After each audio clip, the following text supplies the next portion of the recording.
त्यानं हा जर गुन्हा असेल तर तो गुन्हा मी केलेला आहे. त्यासाठी तुम्ही द्याल ती शिक्षा भोगायला बी मी तयार आहे. तुम्हीच आम्हाला सांगा आम्ही जगायचं का नाही ते. सरकार शेपूट हलवून हलवून मैस दमती पण पाठीवरचा कावळा उडत नाही. तसा आत्महत्येचा विचार आमची पाठ सोडित नाही.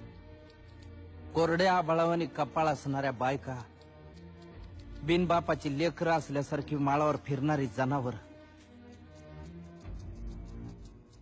हे सारं गावाला नजर लागली म्हणून नाही झालं सरकार. गावाकडं कुणाचीच नजर गेली नाही म्हणून झालं. शिकलो नसतो तर किती सुखात राहिलो असतो. अन्यायाची जाणीवच झाली नसती.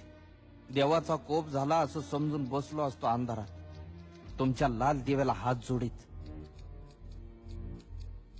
गोचिडासारखे चिटकून बसले सातबाऱ्याला सावकार आणि बुजगावण्यासारखं उभं आहे सरकार. आभाळ वाटतंय सावत्र आईवर, दुष्काळाचं कुरूप ठणकत चाललंय आणि शेतकऱ्यांसाठी कोंडवाडे बांधायचं ठरवून सरकार शांत झोपी गेलंय. देश महासत्ता होण्याची स्वप्न बघण्यासाठी. खिचडीसाठी शाळेत जाणाऱ्या पोरानं चोरून आणलेले 2 घास खाताना त्याच्या बापाला अभिमान वाटावा पोराचा का स्वतःच्या जगण्याची लाज.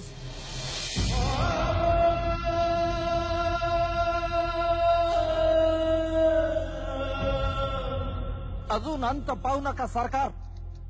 शेताचा मसनवाटा झालेला आहे. ज्या दिवशी शेतमालाला भाव मिळत नाही म्हणून उभं पीक जाळतो आम्ही, त्या दिवशी तुमच्या नावानं सुतकच पाळतो आम्ही.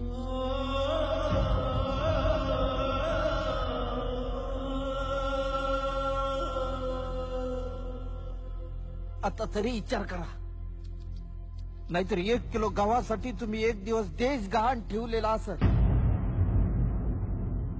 त्या दिवशी ध्यान देऊन बघा, माझ्या पिंडाला कावळा शिवलेला असत.